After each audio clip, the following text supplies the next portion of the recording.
কদিন ধরে সে মাছ মাংস একদম পেটে পড়ে না, কবে মাছ মাংস খেয়েছি ভুলে গেছি। ওই জন্য ও আজকের বাজারে গিয়ে আর মাংস এনেছে। কত আশা করেছিলাম আজকে গিলে মেটে তরকারি খাবো, কিন্তু গিলে মেটে নিয়ে নাকি দোকানে হুড়োহুড়ি পড়ে গেছে। লাস্ট পর্যন্ত কি করবে, মাংস নিয়ে আর চলে এসেছে। ও রান্না করতে চার, আমার বসে থাকলে হবে, ওর নজরে পড়ে যাবো। সেই জন্য কোনো কাজ নেই, কি করবো, এই পুরনো টেবিল কভারটা বদলে দিচ্ছি। দোকানে টেবিল কভার কিনতে গেছি, দোকানই বলে টেবিল কভার ফুইরে গেছে। এই বেডে পাতার এই যে কি এটা বলে, বাচ্চারা হিজু টিসু করে, সেই মাল নিয়ে চলে এসেছি। কি করব, এটা কেটে কুটে আর লাগাবো, দেখি কটা করা যায়, 3টে না 4টে। দোকানই তো বলেছে 4টে হবে, কিন্তু আমাদের তো মনে হয় না 4টে হবে বলে। একদম খুঁজে খুঁজে একটা মেরমেরে কালার নিয়ে চলে এসেছি। দেখ না, সাদা কালার আগে ছিল, সে গু হয়ে যেত যেন। দুদিন পর পর শুধু আমার পরিষ্কার করে করে পাগল হয়ে যেতে হতো। কাজের ফাঁকে ফাঁকে গিয়ে আবার ওর কাছে কাঠি মেরে আসতেছি। কাঠি না মারলে আবার তাড়াতাড়ি করবে না। বাবা যা খিদে পেয়েছে, আর কতক্ষণ অপেক্ষা করব।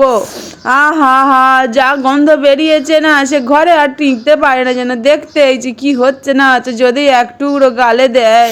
ও বাবা গো, কোনা থেকে গরম মাংস তুলার গালে হতো দিচ্ছে রে, একটু ফুঁটু মেরে দেয় না মানুষে। সে গালটা আমার গরম মাংস দিয়ে আর পুইরে দিয়েছে। আজকের খাবারের স্বাদ পাবো আর তাই।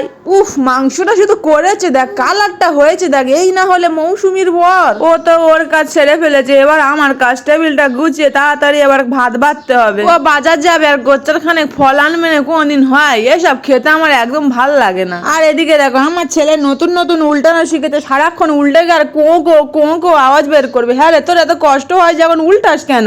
রাত 11টা বাজতে যায়, আমাদের পেটে দানা পানি কিছু পড়ে না। এদিকে আমার ছেলেটা খাওয়ার সময় যত ওর কান্না পায়, লাস্ট পর্যন্ত ওর দোলনাটা পাশে এনে রেখে আর একটু খেতে বসেছি। তরকারিটা যা হয়েছে না, সে যতক্ষণ না খাবো আমার মনটা যেন ছটপট ছটপট করতেছে। বাবা ও খেতে বসবে না বসবে, আমি আগে খেয়ে নিই।